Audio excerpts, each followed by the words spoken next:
Ukienda kununua simu, kitu kimoja hapo utakachoambiwa ni ukubwa wa RAM. Muuzaji atakwambia simu hii ina GB 128 na RAM ya GB 8. Kwa asiyefahamu anaweza kajiuliza RAM ni kitu gani?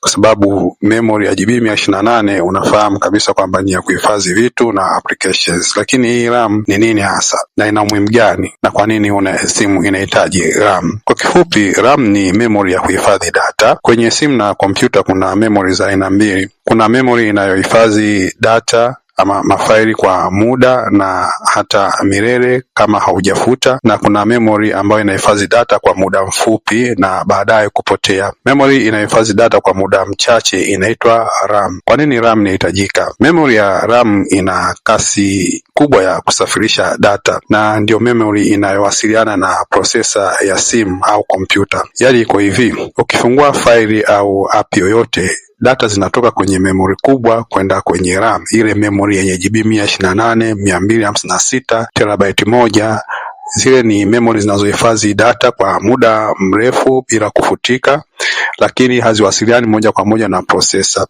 isipokuwa processor inachukua data kutoka kwenye RAM. Mchakato wa kila kazi kwenye simu ama kompyuta unafanywa na processor ama jina lingine tunaita CPU. Mawasiliano yanatakiwa yafanyike kwa haraka sana, kasi ambayo memory kuu ile ya GB 128, 256 haiwezi, haina hiyo kasi kubwa. RAM ndio memory sahihi ambayo ina kasi kubwa ya kuwasiliana na processor katika muda mfupi sana. Ukishamaliza kuitumia application yoyote ama faili lolote ukalifunga, basi data zote zitafutika kwenye hiyo RAM mpaka pale utapokuja kuitumia tena hiyo applications au faili. RAM kubwa huipa simu uwezo wa kufungua app ama mafaili mengi kwa wakati mmoja bila kukwama.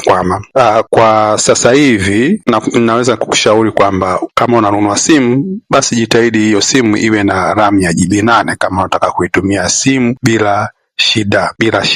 Kirefu cha neno RAM ni kifupi cha neno Random Access Memory, kwa maana ni memory inayohifadhi na kuisaidia mafaili ya data mbalimbali kutumika wakati yakihitajika. Ukimaliza kutumia, mafaili yanajifuta kwenye memory ya RAM. RAM za kwenye simu zinatumia aina ya RAM ziitwazo LPDDR4X. LPDDR4X zimeundwa kutumia umeme mdogo kupunguza kuisha kwa chaji ya betri. Tofauti na laptop ama kompyuta nyingi huwa zinatumia mifumo ya DDR4. Hizi ni kwa kompyuta ambazo zimetokea katika miaka kuanzia 2020 nadhani. DDR4 zimeundwa kwa ajili ya kufanya kazi kubwa, hivyo matumizi yake umeme ni tofauti na RAM ambazo zinatumika katika simu. RAM ndogo ni tatizo. Kama simu yako imekuwa nzito, moja ya sababu ni RAM ndogo, na RAM ndogo huwa na GB ndogo, yani GB 4 kwenda chini. Kikawaida mfumo endeshi wa simu kwenye simu zetu hizi tunazotumia wengi ni simu za Android. Android inachukua zaidi ya GB 2. Kwa hiyo unakuta RAM iliyobaki kwako kuitumia kwa ajili ya kufungua mafaili na application imebaki kidogo.